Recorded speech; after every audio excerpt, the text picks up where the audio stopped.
მსოფლიო ჩემპიონატი თითქმის უკვე აქ არის, მაგრამ პირველ სასტვენამდე FIFA უკვე აწყდება განწყება სკანდალებს იმასთან დაკავშირებით, ვინ მიიღებს მონაწილეობას, ვინ შეძლებს შესვლას და ვის შეუძლია იქ ყოფნის საშუალება. ირანის ეროვნული გუნდიდან დაძგებული სომალელი არბიტრით დამთავრებული, რომელსაც აშშ-ში შესვლა არ დაუშვეს, ფეხბურთის ყველაზე დიდი ტურნირის მოლოდინი უკვე პოლიტიკამ განსაზღვრა, რომელიც მოედანს ბევრად ცდება. ალექს შლოსი მოგვითხრობს. ეს საოცარია, რადგან ფეხბურთზე არ ფიქრობ. ჩვენ ვიხენეთ სიტყვას ფეხბურთი, ანუ soccer, formაცია, მაგრამ ამ ქვეყანაში ფეხბურთზე არ ფიქრობ. მსოფლიო ჩემპიონატი თითქმის აქაა, მაგრამ პირველ სასტვენამდე FIFA უკვე ნაცნობ პრობლემას აწვდება. სკანდალს მოედნის მიღმა. ერთ-ერთი ცხელი წერტილი ირანია. პროტესტანტები, მათ შორის ირანელ-ამერიკელი ჯგუფები და ყოფილი ფეხბურთელები მოუწოდებენ FIFA-ს ირანი მთლიანად გააძევოს ტურნირიდან, თეირანის დადანაშაულებით, რომ ეროვნული გუნდი იყენებს შინაური რეპრესიების გასათეთრებლად. FIFA-მ გუნდის აკრძალვის გადაწყვეტილება არ მიიღო, მაგრამ აშშ-მ გადაწყვიტა აკრძალოს გუნდის ის თანამშრომლები, რომლებიც ირანის რეჟიმთან კავშირში არიან ეჭვმიტანილნი, უსაფრთხოების რისკის მოტივით. ირანის გუნდს უკვე მოუწია თავისი ბაზის აშშ-შუდან თანაორგანიზატორ მექსიკაში გადატანა. სხვა ინციდენტში სომალელი არბიტრი ომარ აბდულ ხადირ არტანი უნდა გამხდარიყო პირველი სომალელი ოფიციალური პირი კაცთა მსოფლიო ჩემპიონატზე, მაგრამ მას აშშ-ში შესვლაზე უარი უთხრეს. მიუხედავად იმისა, რომ FIFA-ს თქმით, მას მოქმედი ვიზა ჰქონდა. აშშ უაცხადებს, რომ არტანს აკრძალვა დაუწესა ტერორისტულ ორგანიზაციებთან კავშირების გამო.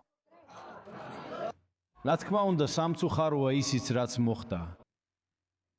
ომარიც სომალელი არბიტრი. მაგრამ კიდევ ერთხელ ჩვენ ყველაფერზე ვერ ვაკონტროლებთ. ვცდილობთ, ვიმსჯელებთ, ვილაპარაკებთ, ნახავთ. შეიძლება ზოგჯერ კარგია უბრალოდ, იცით, დაისვენო, მოდუნდე. ყველაფერზე მუშაობთ, ყველაფრის გადაჭრას ვცდილობთ. და შემდეგ არის ბილეთების ფასები, სადაც გულშემატკივრები FIFA-ს ადანაშაულებენ იმაში, რომ ჩვეულებრივ გულშემატკივრებს ტურნირზე დასწრება-პეტასწრება პრაქტიკულად შეუძლებელი გაუხადეს ძალიან მაღალი ფასებით, დინამიური ფასდადებით, დადადებით და გადაყიდვის საკომისიოებით. საწყისი ფასი არის $60, რაც ბაზარია. ყველაფერი, რაც მანამდე ვთქვი, ბაზარი არის ისეთი, როგორიც არის. თუ მას უფრო დაბალ ფასად გაყიდი. და კიდევ ერთხელ, ეს კონკრეტულ ბაზარზე ინტენსიური და ფართო ანალიზის ნაწილი იყო. ეს მოხდებოდა, რაც ამ ქვეყანაში სრულიად კანონიერია. ასე რომ, როცა გუნდები ემზადებიან მსოფლიოს ყველაზე დიდ სპორტულ არენაზე გამოსასვლელად, FIFA კვლავ აბალანსებს ფეხბურთსა და პოლიტიკას.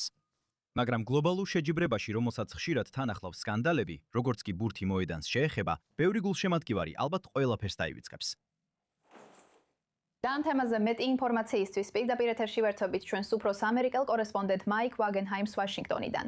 მსოფლიო ჩემპიონატი მუდმივად წარმოადგენს არენას გლობალური პოლიტიკისა და ფულისთვის. რამდენად განაპირობებს ეს თემა მსოფლიო ჩემპიონატის გარშემო საუბარს აშშ-ში? იცით, ზოგიერთი საგარეო პოლიტიკის საკითხი მართლაც არ აქვს მნიშვნელობა, როცა საქმე მსოფლიო ჩემპიონატს ეხება. თუ გახსოვთ, ეს უნდა ყოფილიყო ერთობლივი ძალისხმევა აშშ-ს, კანადასა და მექსიკას შორის, ერთიანი ჩრდილოეთ ამერიკული მცდელობა, რომ მსოფლიო ჩემპიონატი გლობალურ ასპარეზზე გამოეყვანათ. აშკარად არსებობს სერიოზული დაძაბულობა ვაჭრობაში აშშ-სა და მის ორ მეზობელს შორის, ჩრდილოეთით და სამხრეთით. თუმცა მსოფლიო ჩემპიონატის გარშემო არავინ საუბრობს ვაჭრობის პრობლემებზე. მაგრამ როცა სხვა საკითხებზე გადადიხართ, განსაკუთრებით იმიგრაციაზე, როგორც გავიგეთ, ვიზერთან დაკავშირებული პრობლემების შესახებ, რომლებსაც სომალელი არბიტრი და სხვა გულშემატკივრები და მხარდამჭერი პერსონალის წევრები შეეჯახნენ. ეს ნამდვილად აყენებს იმიგრაციის საკითხს აშშ-ში უფრო ფართო განხილვის საგნად აქ ქვეყანაში. გარდა ამისა, როცა ისეთ თემებს უყურებთ, როგორც ირანია, რა თქმა უნდა, ირანის საკითხი ახლა ყველაზე აქტუალურია, ეს არის მთავარი თემა ყველა ახალი ამის სათაურში აქ. და შემდეგ ირანის გუნდი ჩამოდის აქ და მათ აქვს თავიანთი ისტორია ვიზის პრობლემებთან დაკავშირებით. და რა თქმა უნდა, შეერთებულ შტატებში თამაში იმავე ქვეყანასთან ომის საფრთხის ქვეშ. ესეც არის საუბრის ნაწილი აქ, ამერიკაში. ეს მხოლოდ სპორტული ამბავი არ არის, ეს ბევრად ცდება ამ ფარგლებს.